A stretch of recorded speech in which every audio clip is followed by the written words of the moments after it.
Okay, good morning everyone. All right, so thanks for your homeworks. If you haven't handed them in, then just leave them on the pile here. So firstly, there's the assignment sign up. So I think all of you have signed up now. So if you haven't signed up for assignment group, then let me know. But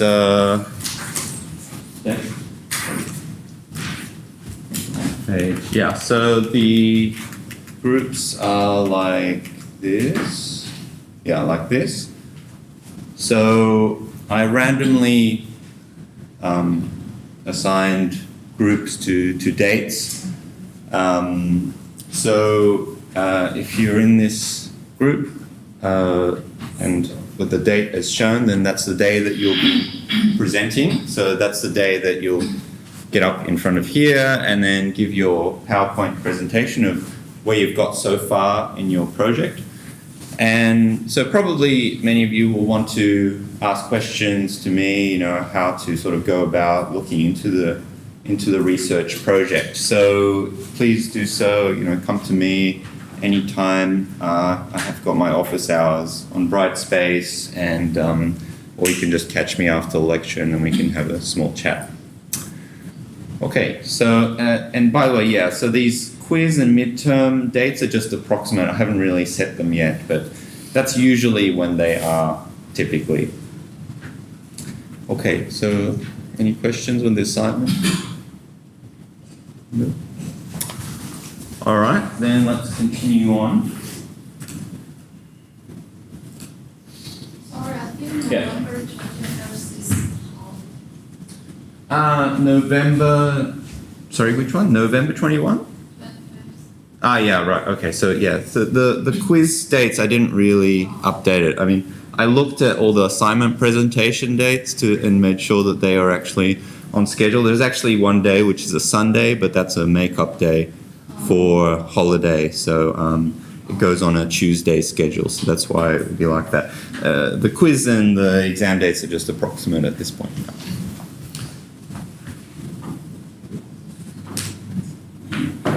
Professor? Yes? By the way, I didn't see the slides of last week.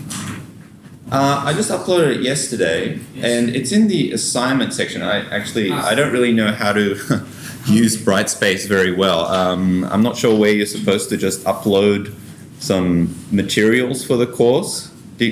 Where do other lecturers upload their material? In the content. Oh, just in the content. Okay.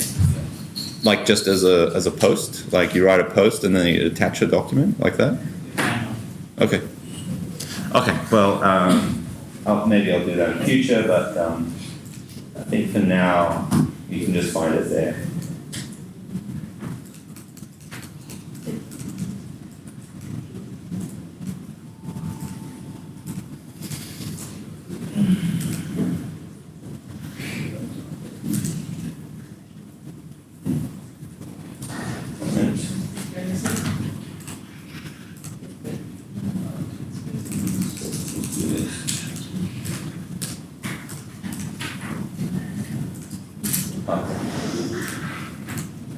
All right, so let's just recap a bit, starting from chapter 2. So we were doing motion along straight lines, so we defined things like displacement. So if you move from one position to the next, and yes, so we're working in just one dimensions at the moment. So if you move from one position to the next, then that is displacement, and the displacement is just defined by the difference between the initial and final positions, like this, so it doesn't depend upon the path. We looked at a few things like position time graphs, so the vertical axis is position and horizontal axis is time, so this basically tracks the movement of the particle through time, so you know where it is at any given point in time. And you can find things like the speed of the object by looking at the slope in a position time graph. The average velocity is defined by the displacement divided by time. And again, this doesn't depend upon the actual path, so you only look at where it started, where it ended, that's how much it moved, the displacement, divide by the time, and that's your average velocity. Average speed does take into account the path, so if you want to work out average speed, then you have to look at the actual distance traveled. So the average speed would be different for these two lines, but the same for the average velocity. Okay.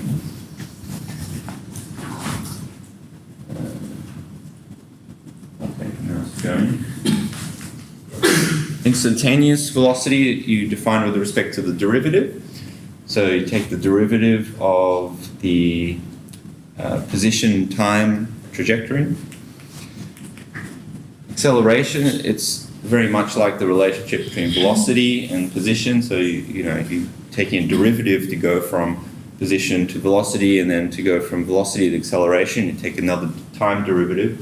So you can define things like average acceleration, just again, difference in the velocities divided by the time, and then, or instantaneous acceleration is the derivative. We can also define things like velocity and acceleration time graphs, and basically these are again related by the derivative. So this graph here, if that's your position time graph, you take the derivative, you get that one. You take the derivative, time derivative that is, and you take the time derivative, and then you get this graph. And what we finished up on last lecture is these sort of 5 equations that are often used for problem solving. So, in a lot of questions on this chapter, you'll be using these 5 equations to kind of work out problems, solutions to problems. And so to have these 5 equations in your armory will, of course, put you in a much better position to solving such problems. So usually it's basically best just to more or less memorize these equations. Actually, I probably only memorized the first 3 because,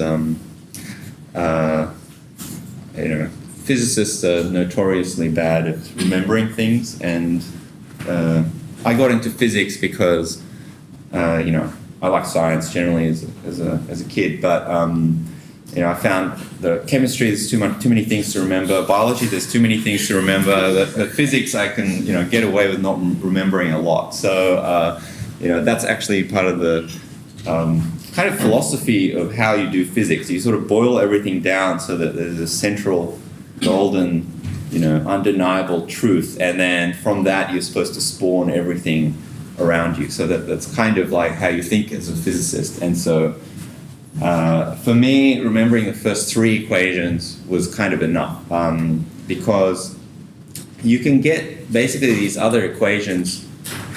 Actually, even the first 2 equations is enough to derive the other 3, because they're just sort of algebraic manipulations of these 2 equations. And what we did last lecture was to derive these first 2 equations. And if you remember, we got that by, the first equation we got by, so the first one, which I'm going to call equation 1, which was equation 2.11 on that slide. So basically we got that by looking at the relationship between acceleration and velocity. So acceleration is the time derivative of the velocity.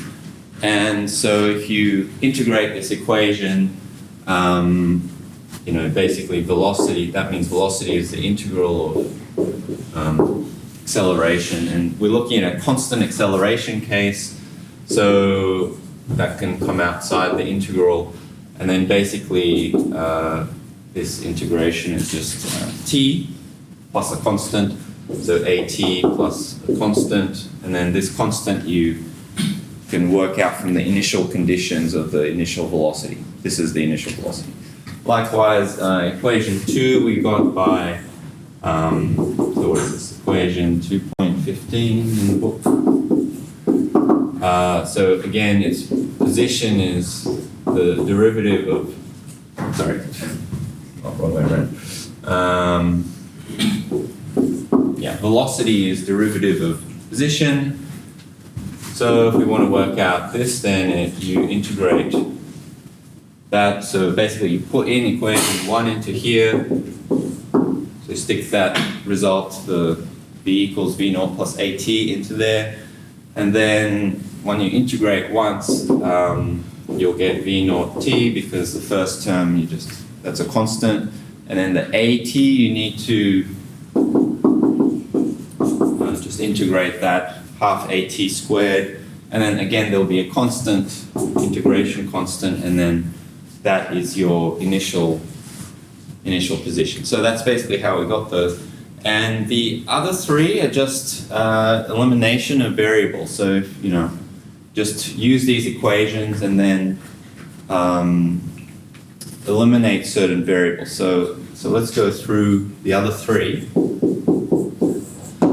So we can view this third one as being an equation where it relates these 5 variables. So there's 5 variables here, right? So there's sort of x minus x naught, there's a, there's t, there's v, and then there's v naught, okay, initial velocity. So the first equation was one where x minus x0 doesn't appear. The second one is where v doesn't appear. So the third one, we're going to try and make an equation where t doesn't appear. So we're going to eliminate t from the equation. So, well, let me put in these constants here. So this one is v0, and this one is going to be, well, x0. So if we want to eliminate t, then we need an equation to say what t is. So let's just rearrange equation 2. So from 2, we can say that so t is equal to v minus v0 divided by a. Right? So just algebraic manipulation. Let's check the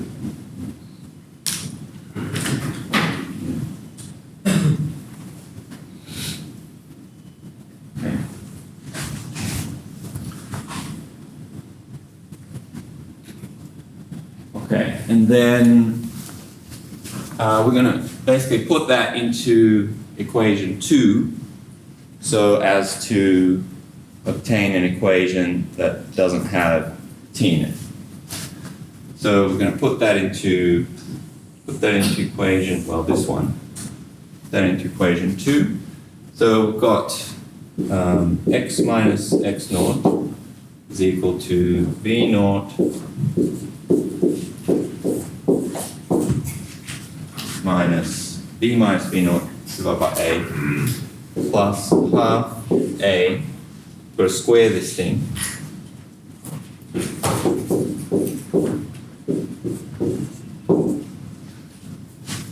So it's that. Okay, and so let's expand this stuff out. So v0 minus v0 over a is plus a half of, so this thing's a squared on the bottom and this is a on the top here, so we're going to have just one a on the bottom. I'm going to expand this one out, so it's v squared minus 2v v0 plus v0 squared. Okay, and let's put brackets here just to be clear. And this is where you start to look to see if anything cancels. So we can see that there's a v0 over a here, and there's a half v0 over a here. So we can say, oh nice, this cancels. All right. And we've got this minus v0 squared over a here, and we've got a half v0 squared over there. So let's so maybe we should just put it on the same denominator. So 2a, And then so this will be minus 2v0 squared plus v squared plus v0 squared. And then we can combine these two terms. This will be v squared minus v0 squared over 2a. And then I think you can basically see that we've got it. Just multiply it through by 2a, and then we've got our equation 3, which is 2a x minus x0 is equal to v squared minus v0 squared, and you put the v0 on the other side, and that's it. So you get this equation. Yep. Yeah, so I think the reason why I decided to remember this one is that it's a little bit like, you know, a few steps here, right? Maybe you don't want to be doing all that in an exam all the time. And there's a few sort of unexpected cancellations, if you like, so it's quite nice that this cancelled here. So it's a little, it's sort of non-trivial enough that, you know, you could say, okay, fine, I'll live with remembering that one. Okay, so let's look at the fourth one, equation 4, which is 2.17. Okay, so for this one, as it says in the table there, A is the missing quantity here, right? So we want to, again, eliminate A from the equation. So we're going to, again, use equations 1 and 2. Get an equation for A and then stick that into here, right? So basically same strategy as here, but just eliminating A instead. So from 2,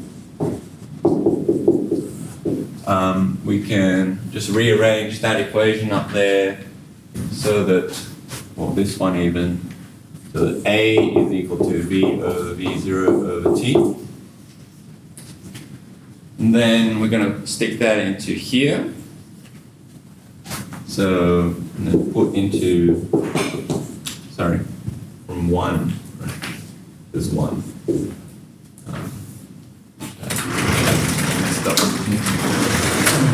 So from 1, it's this. And then I'm putting that into 2.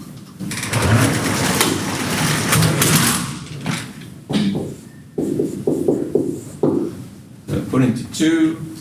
So we've got x minus x0 is v0t plus half, and then we're going to put a into here. So it's v minus v0 over t squared. Okay, and then expand these things out again. So we've got a t squared and a t, so that will cancel nicely. V minus v0, there's only one t here. And again, expanding it all out, you have a half vt minus a half v0t. That's the same factor, so we can collect those things, and it's going to be a half v0t plus half vt. And that's basically what we got here.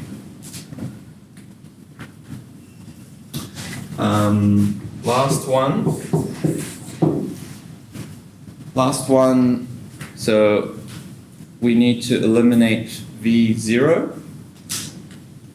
Okay, so this is equation 2.18.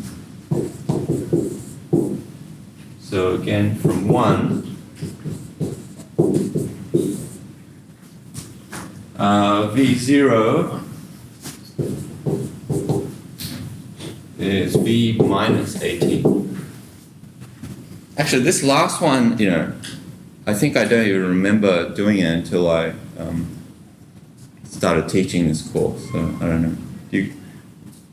Do you guys get taught this last equation? Okay, so some of you do. All right. That depends on where you're taught it. So, it looks almost like this third equation, right? But this is a minus sign and this is a plus sign. And you almost think, oh, is that a typo? But it's not, because this is the final velocity, vt there, and in the second equation, it's the initial velocity. Okay, so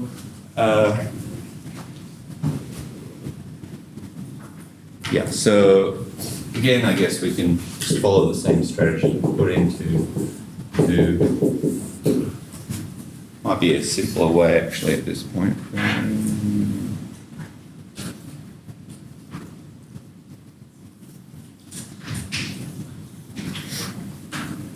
No, I think it's fine. Okay, so x minus x0, and so we've got v naught t, so we're going to put that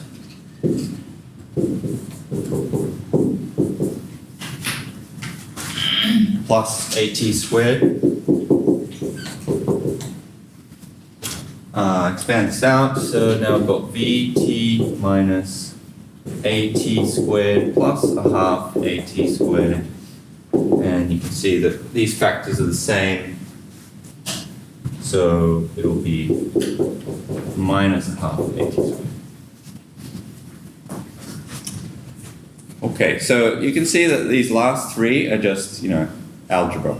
So really the main content are actually the first two equations. So these ones definitely you should absolutely remember. Personally, I think maybe first three makes it easier for you, and maybe the rest you can more or less work out when you're doing the problem. Okay. Any questions so far? No. Okay. All right. Then let's keep going.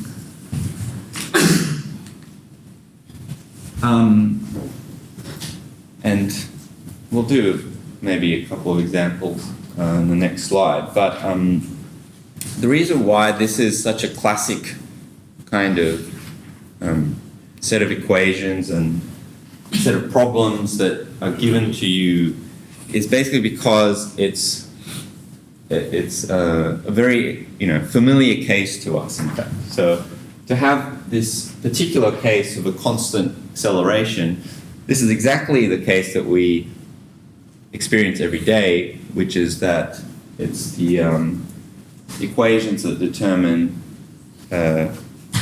free fall under gravity.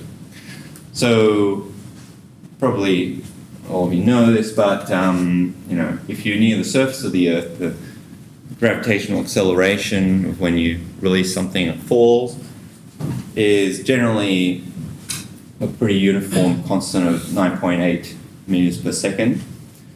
And Galileo is very famous for conducting this experiment, verifying that this is true for basically any object. So, intuitively you think that heavier objects fall faster than lighter objects. Of course, if you drop a feather and an apple, then generally it will fall at different speeds. But Galileo realized that actually that's not really the fundamental motion here. That's really a product of things like air resistance, sort of imperfections really. And if you have a perfect environment, namely if you put things in a vacuum, then they really will fall at the same rate. So it's really it's only air resistance that makes it look like it doesn't. And allegedly he did this experiment where he's dropping two balls, different masses from Tower of Pisa, and falls at the same rate. Okay, so let's just look at this kind of classic example. So from these equations, we can easily work out things like all the variables regarding if you throw something into the air what are its velocities at all the different times? What are the time that it takes to get to the top, or time to get to actually any point in the motion, maximum height, and things like this. So let's just do a little bit of practice with these equations.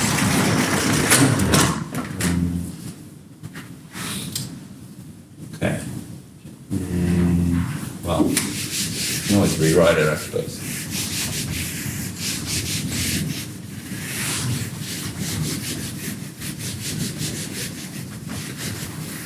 So let's just practice using these equations. So the velocity, so we work, from equation 1, the velocity is initial velocity plus acceleration in time. So for this particular example, acceleration is always down. Everything falls down, right?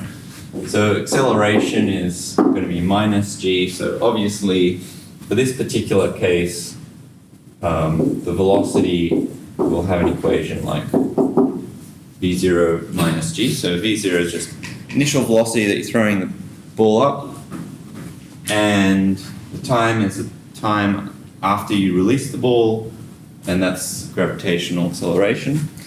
Okay, so the time to get to the top. So how do we work that one out?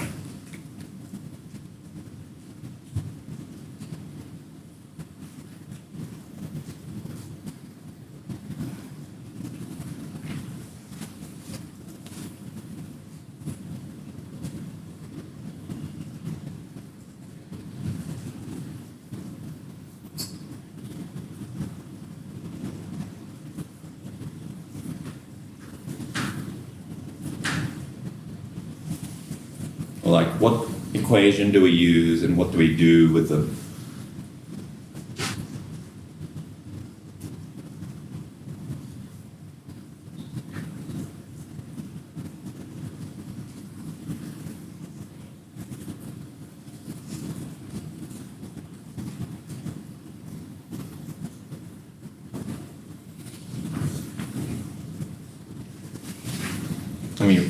While you're thinking, let me write out all the 5 equations. Let's see if I can remember them.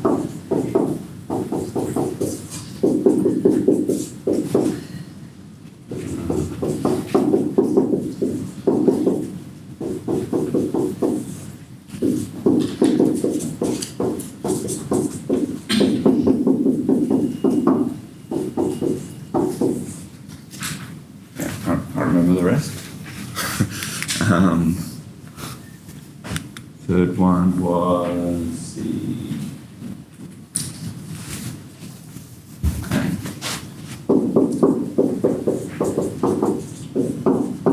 right, so this is sort of the average velocity type one.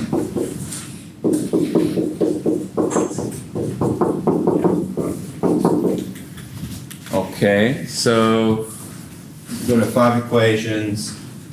Throwing a ball obviously goes up, falls down, obviously. So how do we work out what the time is? Well, I've already written the formula there. So what do we do to get that formula? Using the first equation. Right, use the first equation. So that basically is the first equation. And then? Except v equals 0. Yep, that's right. So just at the top, we're talking about one-dimensional motion, right? So we're talking about just the ball going straight up, straight down. Right? So our axes are sort of like this. So in this case, let's say that this is x this way, just to make it, going up. This is our initial position, and it's going to go up, and then come back down. And so at the maximum, the velocity obviously is going to go up, it's going to slow down and then come back down, right? So right here, the velocity is 0. So just set this to 0, v0 minus gt. Just rearrange this, and we're going to get v0 divided by g. This is the time that it takes to get to the maximum, right? Okay, now what about this one? So we want to work out now what the maximum height is. So it goes, you know, so far up. So how do we work out what that is going to be?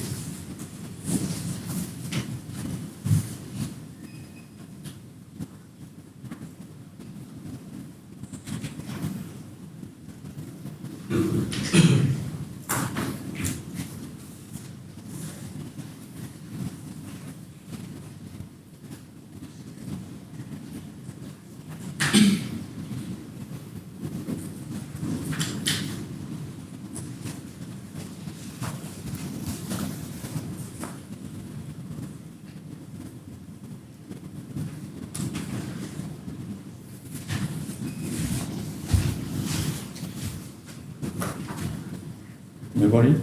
Use the second equation. Right, use the second equation, this one, and then what do we do with that? X minus x0 is actually the height. Right, that's the thing that we're looking for. Yeah, and you just plug in the t. Plug in the t, okay. Let's try that. So we've got our t, we've already worked that one out. X minus x0, b0, plug in the t, minus half. Acceleration is actually minus g, so let's put a minus sign here. And that squared. So it is v naught squared over g, and this one is g squared, so it's g on the bottom again, minus a half v0 squared g. So this is same factor, 1 minus half v0 squared g, and yeah, that gets us the answer. Any other way to get it? Right, third equation. And what do we do with the third equation? Just let v naught to be 0. V naught to be 0? No, sorry. Yeah. V to be 0. Right, v to be 0. So v naught is our initial velocity. So if we set that to 0, then nothing will happen. So yeah, v0 should be 0. And the reason why this will be a positive answer is because a is minus g. Right? So we could equally use equation 3. 0 is equal to v0 squared minus 2g x minus x0. And so x minus x0, rearrange this all over 2g. So, same answer. Okay. And we could do, what if we wanted to work out something like, okay, I want to work out when is the, so suppose the height is h, right? If I wanted to work out when does it reach a height h, how do we work that one out?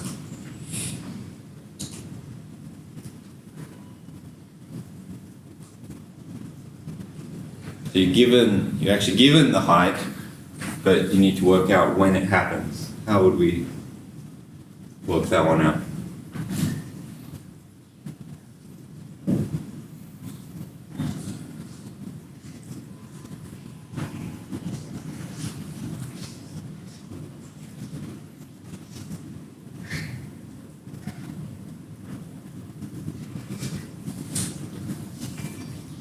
So, you know, the way, I mean, if you could do it like this, like, you know, if you got all these equations, then you start to look through the equations and then you say, okay, so what variables do I know and what is it that I want to figure out? And ideally there should be an equation. I mean, I think you know this, but if you want to work out the answer to something, then in an equation, if there's more than 2 unknown variables, then you can't work it out, right? So, for example, in what I'm saying here, you're given h, right? So you know h. Question might say it's 5 meters or something, so you know what that is, right? For example, we couldn't really use this one because, okay, x minus x0, that's h, that's the thing that we're given. So this one we know. T is the thing that we're trying to work out, so we don't know that, right? But we don't know what v is. Like, we don't know what the velocity here is, right? Not given that. And this one you might be given, right? But if you don't have this one, you can't really use it because you don't have the equation. If there's two variables that are unknown in the equation, then you won't be able to solve it, right? So which equation do you think? Yep. Maybe the second one because it's given this one. Yeah, And yeah. it has T twice as well. Right, exactly, yes. So this second one is the equation that you want to use because this is given. This is also given. Gravity is always 9.8, right? And then you got just the T, and then, well, there's a T and a T squared. So just to sketch out how this works.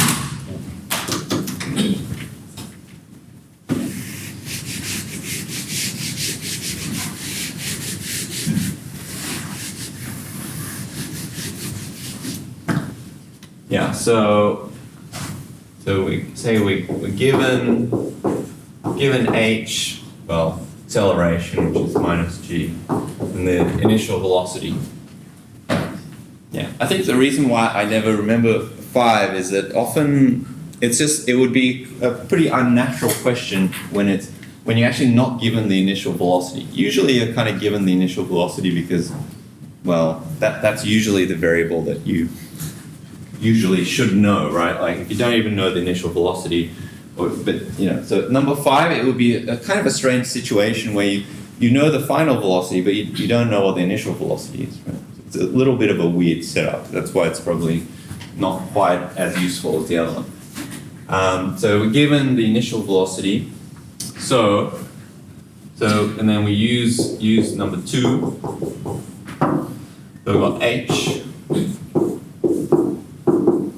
Well, so yeah, minus half. So in this case, we have to actually solve a quadratic equation, right? So if we've got to find t. We're going to solve a quadratic equation. And so, well, maybe I won't go through it, but okay, so we can rewrite this as a half g t squared minus v naught t plus h equals to 0. And then basically t would be, so quadratic formula, b squared minus 4ac 2a. So, this thing would be a, this thing here would be b, and this thing here is c. And so you can see there's two solutions, there's plus minus, right? So why are there two solutions? Right, so I think what you're drawing in the air there is that it goes up and then it comes down, right? So there's two solutions because when you say it's a height h, on the way up there'll be one solution, and on the way down there'll be no solution. So these two solutions will be the two cases that you get. The earlier time will be obviously on the way up, and the later solution will be on the way down. So often you use you match up the maths with the equations that you get. This is what you often do in physics. Okay. All right. All right, so let's do this one. So if you toss a ball straight up, what is the sign of the ball's displacement for the ascent from the release point to the highest point?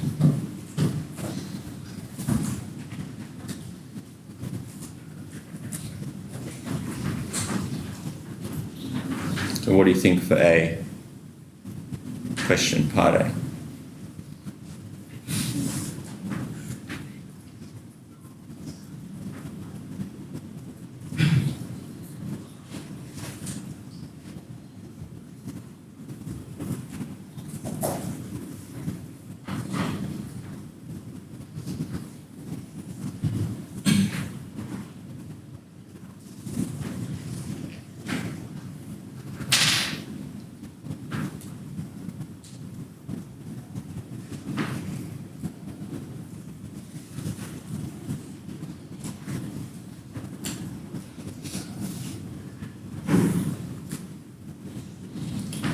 So, okay, he's throwing his ball straight up, and talk about displacement. So it's very simple. Well, it is this one, right? So we're talking about displacement, and displacement is initial position minus, final position minus initial position. And so we've defined our coordinates like this, right? And usually you define your coordinates so that, well, positive is up, right? So gravity, gravitational acceleration is down, right? That's why it has a minus sign. So yeah, this is one thing you often have to do. Make sure you get your, signs of coordinates and everything sorted out. So, but assuming we follow the usual way of setting up the coordinates so that up is positive, then ascent, so I hope everyone knows what ascent means. It means going up, right? So from the release point to the highest point, so that's the release point, that's the highest point, right? So it's just asking, is it positive or negative or zero, or what is it?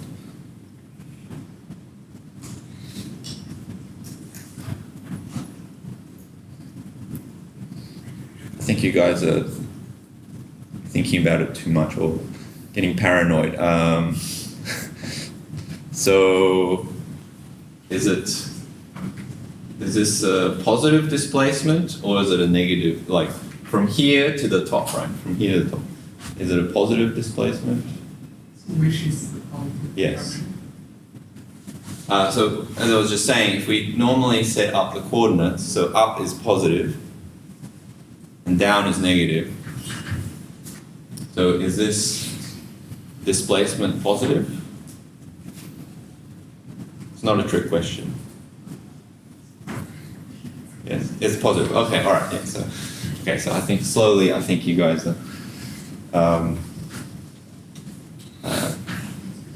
understanding that it's not a trick question or anything. It's just saying, the ball is going up, so the displacement is positive, right? Okay. What is it for the descent? That's when it's going down from the highest point back to its release point, here to here. So is it displacement is what? Negative, right? Okay. What is the ball's acceleration at its highest point? Or like, what is the sign of the ball's acceleration at its highest point?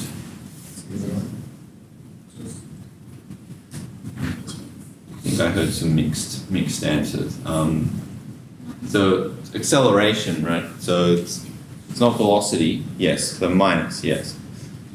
In fact, what is the acceleration when it starts? Like which way is it, up or down? So right before, well, just as you release it, is it up or down, the acceleration? Or sorry, is it positive or negative, the acceleration? Negative, right? Yeah. What's the acceleration at the end when you catch the ball? Like, what is the sign of it? Also negative, yeah. So acceleration is just always negative. We're doing a constant acceleration problem. By the way, there's a camera crew filming, so don't worry. Just footage for NYU Shanghai, so don't worry. It's not going to be on TV or anything. So yeah, the acceleration is just always going to be negative, and because we're doing a constant acceleration problem, and essentially acceleration is always going to be constant when you're dealing with problems like this. Okay. Okay.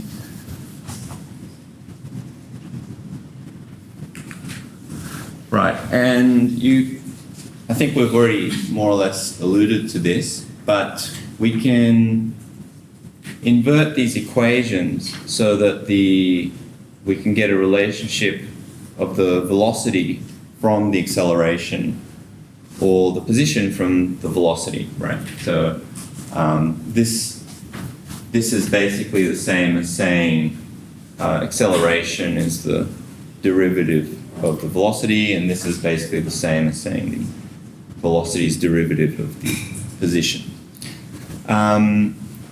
But because we can interpret an integral as being a area under the graph, so this means that we can work out what the velocity actually is just from, if we have a, say, acceleration time graph, then we can work out what the velocity is by basically looking at the area under the graph. And so if you have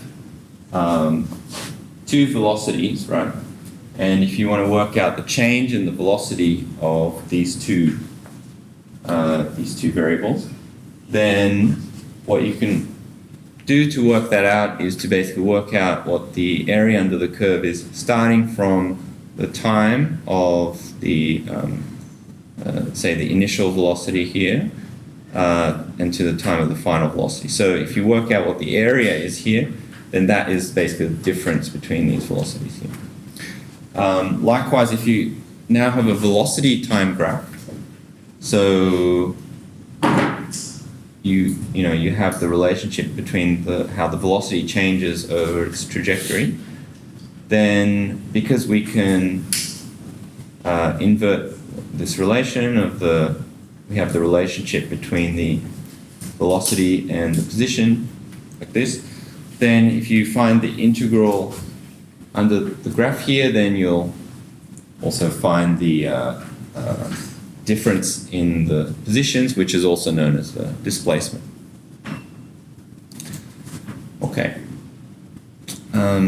So sometimes in questions you're given these types of graphs, right? So you're given, velocity time graphs or position time graphs, sometimes acceleration time graphs, and basically from the area under the graph you can work out essentially sort of one step sort of back, right? So if this is a velocity time graph, then you can work out position from the area under the graph. If it's acceleration, it's one step back, and so you can work out the velocity under the graph. Sorry, the velocity from the area under the graph. And because things like the derivative are related to the gradient of a line, you can work out what the acceleration is from a velocity time graph by looking at the gradient, or if you've got a position time graph, something that looks like this, then the gradient at this point here, that will give you the velocity.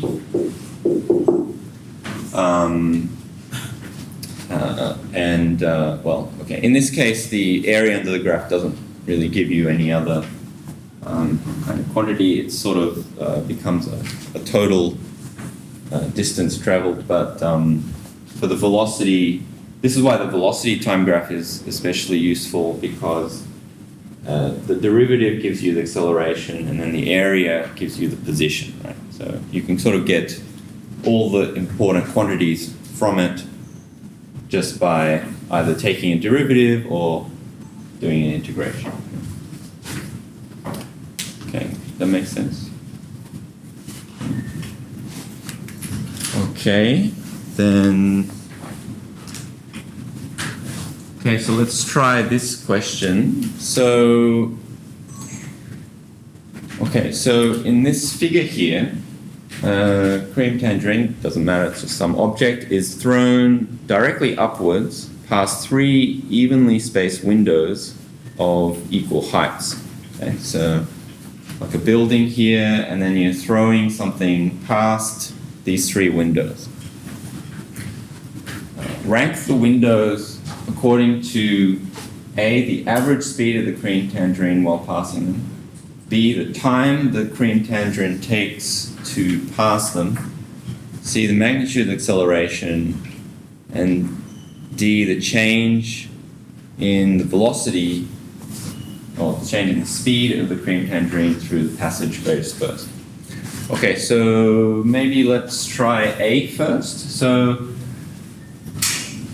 you're throwing this thing past these windows, then what would be the so we've got to rank the windows according to which is the fastest, which is the slowest in this case, right? So which one would have the fastest velocity and which one would have the slowest velocity?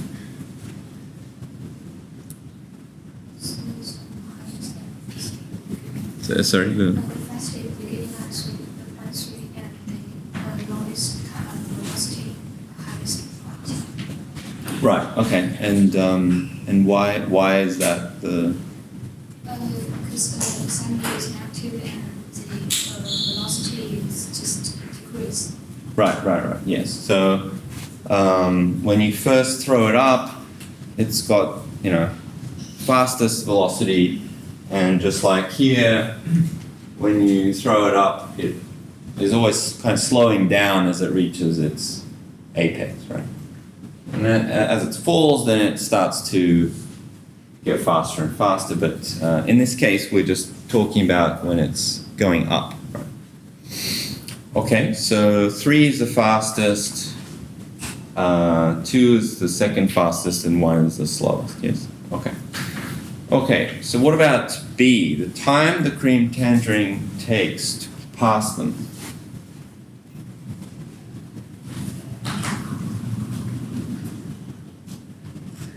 So it's just the reversal of A. Right. And what's the logic there? Because so fastest speed has like meanings to the time. Because the minutes is just the height is the same. Right, yes. Yeah, so in 3, it's like it's whizzing past the window, right? It's fast when it's going past the window. So obviously it just goes by in a flash, right? It's fast. By the time it gets to 1, it's slowed down, and so you've got more time to watch the cream tangerine. Okay, and C, the magnitude of the acceleration of the cream tangerine while passing them.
Yep. Yes, yeah, it would be the same. And so why would it be the same?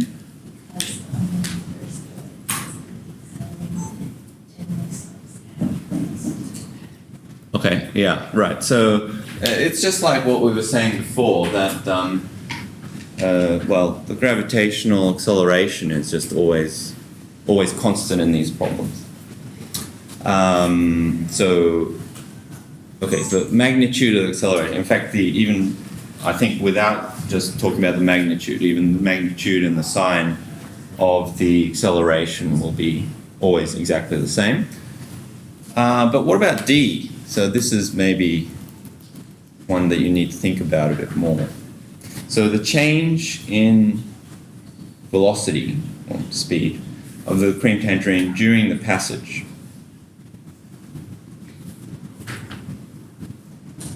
So, you know, this is not acceleration, right? Acceleration would be something like that, or at least it would be an average acceleration. It would be that divided by the time. So it's a little bit different to the acceleration. They coincide with speed because the delta V is equal to 80. Because the delta, sorry? Delta V equals to 80. Delta V is equal to A.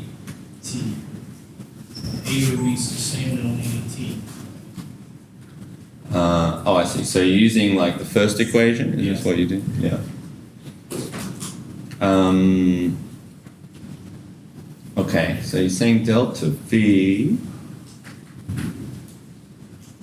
equals to AT.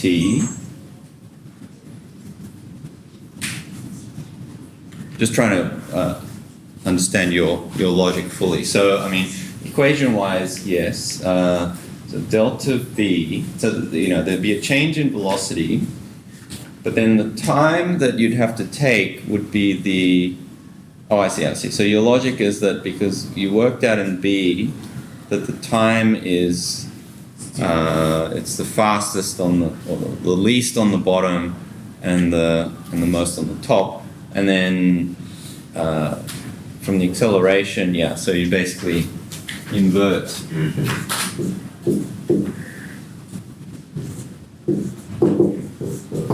Like this. And so when you say V0, I think, so what's going on is like you are drawing your three windows like this, it's going past, and then, well, it'll come down later, but we're not considering that. And then so the time that you see it through the window will be, well, basically sort of starting here. So this will be your initial time of t equals 0 for this, applied to this example, right? And this is your sort of your final time, right? When it passes that window, this will be the initial velocity. This will be the final velocity, which will be slightly less. And this is the change in the velocity. And then the acceleration we've agreed is always constant. And then so because this is just related by, but it's got a minus sign, right? So, yeah. But I guess, yeah, all right. It's got a minus sign, but this also will be negative because this one is slowing down. So this will be overall positive quantity. And so yes, yeah, so I think, yeah, that should be right. Maybe another way to kind of visualize this all, so sometimes it helps to draw a bit of a sketch. So we can draw, say, a position time graph like this. So we know that this relationship will be kind of parabolic. Sorry, this is displacement. And then we can, we're doing time. Well, maybe let's not worry about the second one. So we've got equally spaced windows like this, right? Okay, so this is between the windows, so let's forget about those. And so, you know, sometimes it's also, you know, good to rely on intuition. More or less, I think this is how you guys answer the question. We're saying that the thing is whizzing past or not whizzing past or something. Sometimes it's also just nice to draw a graph just to make sure your intuition is correct, because sometimes you get, you know, fooled by your own thoughts. So, for example, we were talking about the time taken. So in part B, we were talking about the time taken, right? So this would be the time for the, how do we label this? That's 3. So this is 3, 2, 1. So this is the time interval for 3. This is the time interval for 2. Maybe I should draw this larger. This is time interval for 1. Right? So you can kind of just see from the graph that the time intervals are getting longer and longer, right? So that makes sense, yes. Now,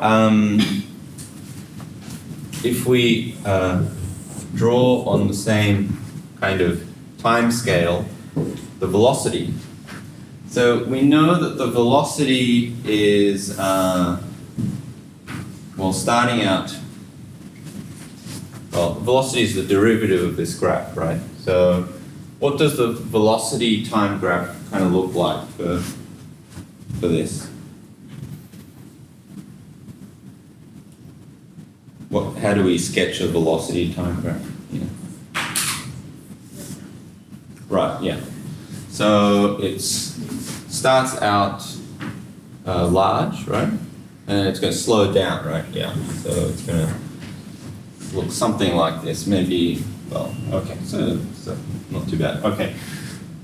All right. And then what we're asked in this question is the change in the velocity for each time it passes the windows, right?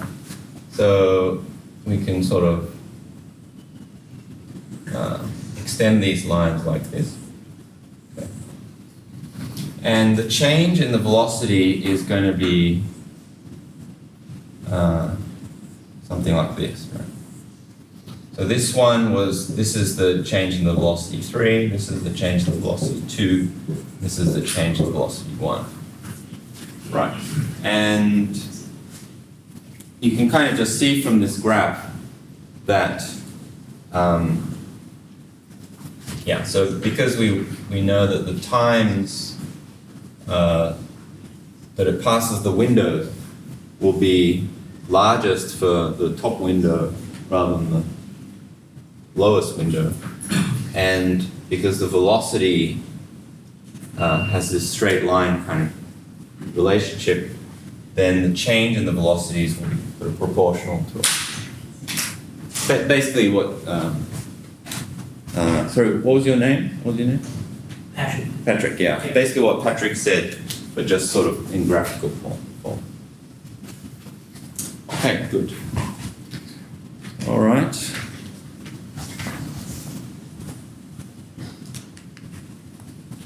Okay, so that's the end of that chapter. Any questions on that chapter? Okay, well, let's make a start on chapter 3 then. So it's talking about vectors. So this is somewhat more of a mathematical chapter, if you like. But the logic of basically talking about this at this point is that we just talked about movement in 1 dimensions up to this point, and we want to basically extend this to 2 dimensions and 3 dimensions, and basically the way that we're going to do that is with vectors. So because we're going to be using vectors in chapter 4, we better talk about what vectors are. I'm pretty sure you guys probably know what vectors are, but there are actually a couple of maybe new things here that will appear towards the end. Things like the cross product. Have you guys done the cross product? Okay, so some of you have. Okay, then it won't be maybe be new at all. But good to revise anyway. Okay. So what is a vector? Well, it's something that has a magnitude and a direction. Probably, I think everybody knows this. So examples are exactly the things that we were looking at, in fact. So displacement, velocity, accelerations, these things all have magnitude and direction. In the case that we were just looking at, the direction was only in the sign because we were only looking at 1 dimensions, and in 1 dimensions, the only direction that you have is specified by the sign, right? But of course, in 2 2 or 3 dimensions, then vectors are more than just two options. Electric field, magnetic field, gravity, all these things all have magnitude and direction. Scalars are things that only have a magnitude. There's only just a number associated with it, things like temperature, pressure, energy, mass, time, charge. So it's actually quite a lot. There's many ways of denoting a vector, mathematical notation, but here we'll follow the book and use a notation with an arrow on the top. That's what we define as a vector. Sometimes you'll see vectors just defined in bold font. That sometimes is what how it's denoted, but use the arrow notation. Okay, so the displacement vector, as we've been just doing, it's in 1D, it's just the difference in the positions of the final position minus initial position. And as we were saying, it's path independent, so it doesn't depend upon whether you're going forwards, backwards, all this, doing some funny route like here. In 2 dimensions, it's defined pretty much the same, except you subtract the vector positions instead. So you've got some initial position here, and then you're going on some path, and then here's the final position. Essentially, the difference in those 2 position vectors is the displacement. And this is what you'll often see, that the vector form just looks exactly like the thing that you wrote down for 1 dimension. Just put an arrow on the top and it usually works. Okay, and in fact, it's not only true in 2 dimensions, we always define the displacement like this for any number of dimensions. So 3 dimensions, it also looks like this. If we lived in a 10-dimensional universe, it'll still look like that too. Okay, and the displacement vector is, again, it's path independent. So even if you go on this hike where you take this very long route from A to B, or you take a very direct route, then it is the same displacement. So it's path independent. Okay, so 3 people walk from 3 different initial points according to the diagram. So would you say that these paths are the same?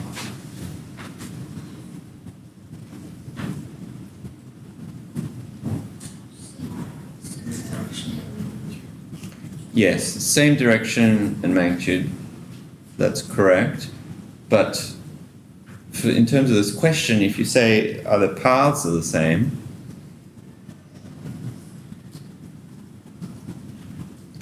I think some of you are shaking your heads. So yeah, so I think I would agree and say that the paths of these 3 are different because, if this was a map, okay, somebody's walking from A to B, but that's a totally different path from A prime to B prime because, totally different spot.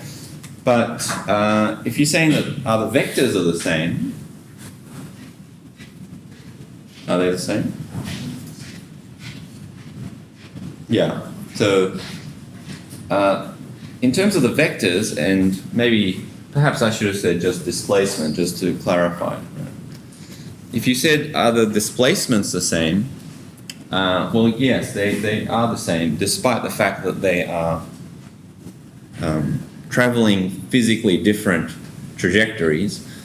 But in terms of the actual displacement vectors, they would be the same. Okay.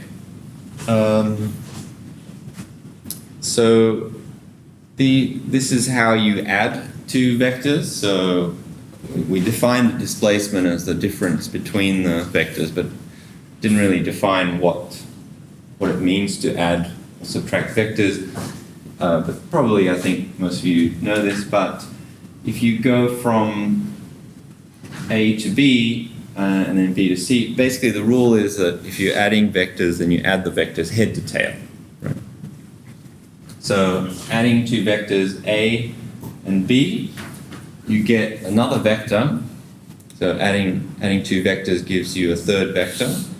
And pointer is, okay, where's my pointer? Here we go. You get a third vector, and then basically it's defined as the vector where you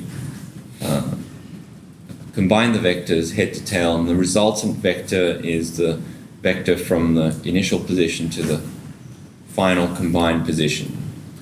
You know, this kind of makes sense because if you're taking two journeys from 2 days, first day you go from A to B, and second day you go from B to C, and you ask, okay, so where did I go eventually in my journey? Then obviously you went from where you started to where you finished up, and you can work that out by head to tail rule for adding vectors. Okay, and so the displacements, if you say that the total displacement is the final position minus the initial position, then we can just add the individual displacements, because if we add this one, we have a xb minus xa, and here we've got a xc minus xb. So if you add these two things here, then you'll find that the xb cancels out, right? So this xb cancels. Okay.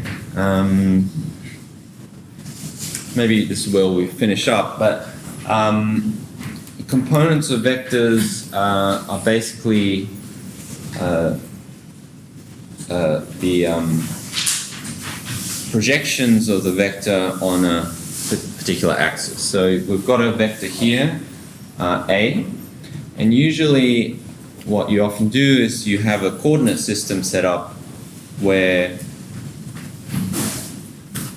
you kind of have a common way of describing your vectors.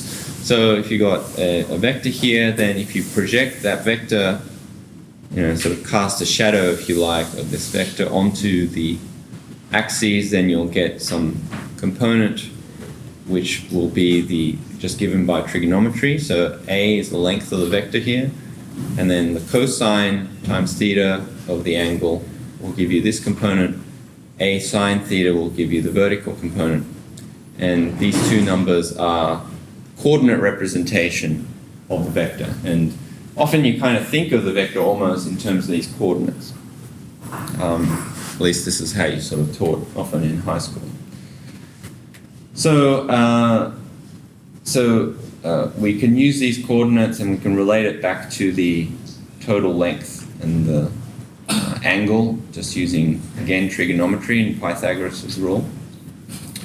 And and generally we're always using square coordinates so that the things are right angles. This is why we can use the simple trigonometry.